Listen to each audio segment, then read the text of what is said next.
Tinatawag ni Senador Risa Hontiveros na katraidoran ng gentleman's agreement na Pangulong.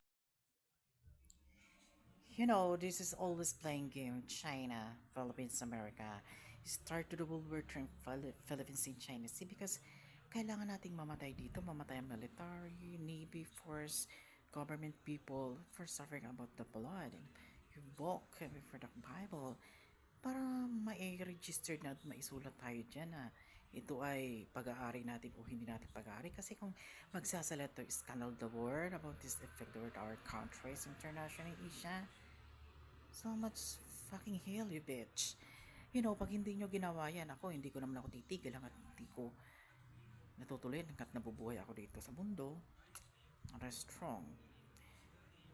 Tingnan natin hanggang saan ang tibay ng nuclear of all people about to fight this. Always fucking bitch.